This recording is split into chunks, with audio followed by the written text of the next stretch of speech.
Hello students, good morning all of you. तो students, आपको याद होगा लास्ट वीडियो के अंदर हम ऑस्मोसिस पढ़ रहे थे और ऑस्मोसिस के अंदर आपने देखा था कि किस तरीके से अगर एनिमल सेल को हाइपोटोनिक सॉल्यूशन के अंदर रखें तो क्या होता है और हाइपरटोनिक सॉल्यूशन के अंदर रखें तो क्या होता है। इसी तरीके से हमने प्लांट सेल देखा था। प्लांट सेल को भी हमने हाइपोटोनिक और हाइपरटोनिक सॉल्यूशन के अंदर देखा था किस तरीके से उसमें चेंजेस आते हैं। आज हम बात करने वाले हैं स्टूडेंट्स इसी के अंदर ऑस्मोसिस के अंदर आइसोटोनिक सॉल्यूशंस को लेकर। तो स्टूडेंट्स, आइसोटोनिक सॉल्यूशंस क्या होते हैं और उसके अंदर किस टाइप से चेंजेस जो होता है वो देखने को मिलता है। तो स्टूडेंट्स, इसी के अंदर अगर हम बात करें आइसोटोनिक सॉल्यूशन की, तो इसके अंदर हम देख लेते हैं अगर हम किसी एनिमल सेल को क्या है आइसोटोनिक सॉल्यूशंस के अंदर रखते हैं तो उसका क्या इम्पैक्ट जो है देखने को मिलता है हमारे पास। तो स्टूडेंट्स, सबसे पहले अगर हम बात करें किसी सेल को अगर हम आइसोटोनिक सॉल्यूशंस के अंदर रखते हैं तो आइसोटोनिक सॉल्यूशंस क्या होते हैं जिसके अंदर जो वाटर और सोल्यूट की कॉन्सेंट्रेशन है as compare to the other solution क्या रहती है, सिमिलर रहती है। जैसे अगर हम यहाँ पर क्या रखें, किसी एनिमल सेल को यहाँ पर रखें हम और इस सॉल्यूशन को हम क्या करते हैं डिप, इस सेल को हम डिप कर दें किसके अंदर, एक आइसोटोनिक सॉल्यूशन के अंदर। ठीक है, यहाँ पे हमने क्या ले लिया, आइसोटोनिक सॉल्यूशन ले लिया। ठीक है, तो अब इस सेल के अंदर क्या है जो चेंजेस आएंगे वो किस टाइप के चेंजेस अगर देखने को मिलेंगे। तो अगर यहाँ पर हम बात करें स्टूडेंट्स, तो आइसोटोनिक सॉल्यूशंस के अंदर जब हम किसी सेल को रखते हैं तो आइसोटोनिक सॉल्यूशंस क्या होते हैं, वो सॉल्यूशन होते हैं जिनकी जो कॉन्सेंट्रेशन है सॉल्यूट्स एंड वाटर की वो जनरली क्या होती है, सिमिलर होती है टू द अदर इन्वायरमेंट्स। तो इसकी सॉल्यूशन के अंदर अगर अदर इन्वायरमेंट्स की बात करें तो हमारे पास क्या है, ये सेल का इन्वायरमेंट है। तो सेल के अंदर जो कंपोजिशन है हमारे पास इसकी सॉल्ट्स एंड सॉलिड्स की एंड वाटर की, वो जनरली क्या होती है, सिमिलर होती है, जिसकी वजह से क्या होता है, जितने मॉलिक्यूल ये सब हमारे पास क्या है मूव कर रहे हैं अंदर से बाहर, उतने ही हमारे पास क्या करते हैं, बाहर से अंदर मूव करते हैं। जैसे अगर एक मॉलिक्यूल जो है वाटर का फ्रॉम सेल से बाहर की तरफ मूव कर रहा है तो एक वाटर मॉलिक्यूल क्या करेगा, बाहर से अंदर की तरफ मूव करेगा। तो दैट मीन्स जो है जो नेट मूवमेंट यहाँ पर हमें देखने को मिलती है वो क्या होती है, जीरो। ठीक है, और अगर हम बात करें आइसोटोनिक सॉल्यूशंस की, अगर एनिमल सेल कंटेंट के बेसिस पर बात करें तो आपको दो चीजें जो है याद रखनी है। पहला जो हमारे पास सॉल्यूशन है that is 0.9% of NaCl solution. ठीक है, तो पहला तो आपको याद रखना है कि जो एनिमल सेल है उसका सेलुलर कंटेंट जो है उसके सिमिलर हमारे पास कौन सा आइसोटोनिक सॉल्यूशन होता है। एक तो हम बात करें 0.9% ऑफ NaCl और दूसरा अगर हम यहां पर बात करें स्टूडेंट्स तो दूसरा हमारे पास है 5% ग्लूकोज सॉल्यूशन। ठीक है, तो ये सॉल्यूशन जो है आपको दो याद रखने हैं। पहला है 0.9% of NaCl sodium chloride solution और दूसरा क्या है, 5% ग्लूकोज सॉल्यूशन।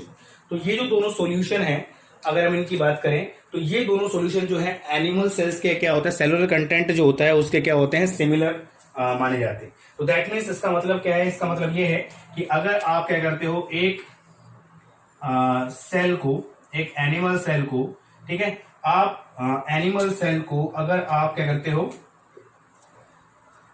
अगर आप एक एनिमल सेल को क्या करते हो 0.9% NaCl सॉल्यूशन के अंदर रखते हो या फिर 5% ग्लूकोज सॉल्यूशन के अंदर रखते हो तो हमारे पास क्या है, सिमिलर इफेक्ट्स जो होगा देखने को मिलेगा, बिकॉज ये क्या है, आइसोटोनिक सॉल्यूशन है as compare to the cell.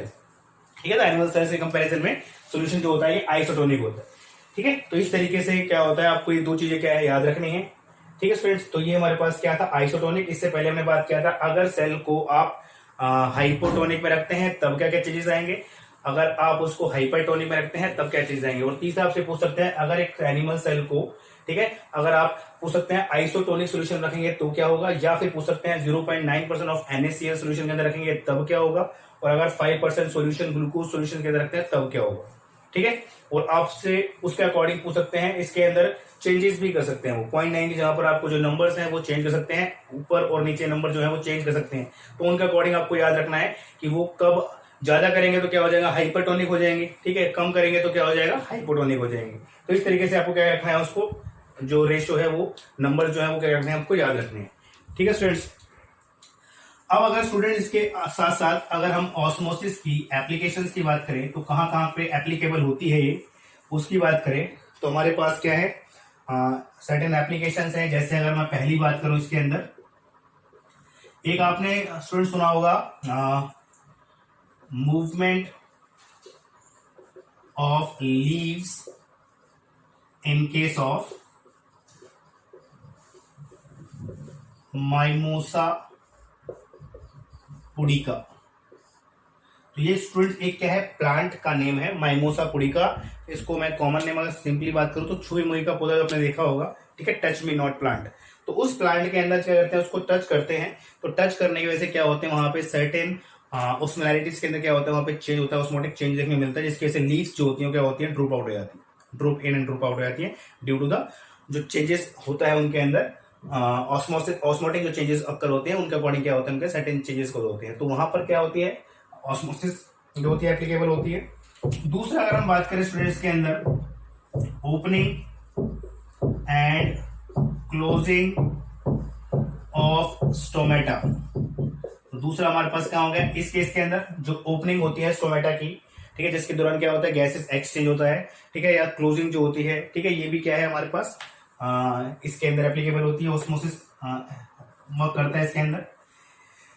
इसके अलावा अगर हम बात करें स्टूडेंट्स, तीसरी चीज जहां पे हम बात करें तो बात करें हम absorption of water through root hair, ठीक है। तो एब्जॉर्प्शन जो होता है वाटर का रूट हेयर्स के थ्रू, वो भी एक ऑप्शन है यहाँ पे। इसके अलावा अगर हम बात करें स्टूडेंट्स, तो अगर आपने स्टूडेंट्स अगर हमें थोड़ा सा एक एग्जांपल दूं मैं आपको यहाँ पे, इसको हटा के, ठीक है, तो या आपको स्टूडेंट्स देखा होगा आपने, जनरली हम देखते हैं कि क्वेश्चन जनरली यहाँ से पूछा जाता है कि आपने देखे होंगे कि जैम्स की बॉटल होती हैं और क्या होती हैं, पिकल्स होते हैं, ठीक है, अचार के जो डब्बे होते हैं उनके अंदर, अचार के अंदर क्या होता है, एक्स्ट्रा सॉल्ट जो होता है वो ऐड किया जाता है, ठीक है, आपको पता है। और उसके कंपैरिजन अगर हम बात करें किसकी, जैम की, तो वहां पर एक्स्ट्रा शुगर जो होती है ऐड की जाती है। अब ये जो चीजें हैं ये क्या होते हैं, इनको प्रिजर्वेटिव्स की फॉर्म में क्या करते हैं, काम करते हैं। जब हम क्या करते हैं, कोई एक्स्ट्रा शुगर या हम क्या करते हैं, एक्स्ट्रा सॉल्ट ऐड करते हैं, तो उससे होता क्या है कि वो बॉटल के अंदर, ठीक है, उस बॉटल के अंदर क्या होता है, उस बॉटल के अंदर जब हम शुगर ऐड करते हैं तो इसके अंदर का जो मीडियम है बिकम्स कैसा हो जाता है, हाइपरटोनिक हो जाता है, ठीक है, कैसा हो जाता है, हाइपरटोनिक, बिकॉज हम सोल्यूट्स ऐड कर रहे हैं इसके अंदर, सोल्यूट्स ऐड करेंगे तो क्या होगा, इट बिकम्स हाइपरटोनिक हो जाता है। और जब क्या होता है, और ये क्या होते हैं आपने देखे होंगे, जैम्स हो गए या पिकल्स हो गए, लॉन्ग टर्म तक क्या आते हैं, सेफ रहते हैं, उनको कोई क्या है डिस्टर्ब या खराब या डैमेज या फिर क्या बोलते हैं उसको, खराब नहीं होते, स्पॉइल नहीं होते, ठीक है। क्यों नहीं होते, उसका भी एक रीजन रहता है। जनरली क्या करते हैं, जब इसके अंदर मान लीजिए कोई बैक्टीरिया या फंगल एजेंट ऐड होता है इसके अंदर, ठीक है, तो होता क्या है कि ये एक लिविंग ऑर्गेनिजम्स है, और जब ये लिविंग ऑर्गेनिज्म जनरली क्या होते हैं, किसी भी जो खाने पीने की जो चीजें होती है जनरली क्या होते हैं, ये इनको क्या करते हैं, स्पॉइल कर देते हैं। तो एक्चुअली क्या होता है, जब ये इनके अंदर ऐड होते हैं तो इनकी कंपैरिजन में जो अंदर का इन्वायरमेंट है वो कैसा होता है, हाइपरटोनिक होता है। जिससे क्या होता है, जो इनकी बॉडी के अंदर जो वाटर कंटेंट है तो वो कैसा हो गया, बिकम्स इसका कंटेंट, सेलुलर कंटेंट कैसा हो गया, इनका हाइपोटोनिक हो गया। तो इससे क्या होता है, वाटर जो होता है क्या होता है, उनसे एक्स ऑस्मोसिस के थ्रू क्या होता है, बाहर आया जाता है। इससे क्या होते हैं, वो सर्वाइव नहीं कर पाते। तो इस वजह से क्या होते हैं, ये ऐसे प्रिजर्वेटिव के फॉर्म में भी काम करते हैं और लॉन्ग टर्म तक क्या रहते हैं, सेफ रहते हैं, ठीक है। तो ठीक है स्टूडेंट्स, हमने इसकी एप्लीकेशन भी देखी और बहुत सारी एप्लीकेशन जो है आपकी इसके आगे जब आप पढ़ेंगे तो इसकी और देखने को मिलेंगे आपको इनकी एप्लीकेशंस।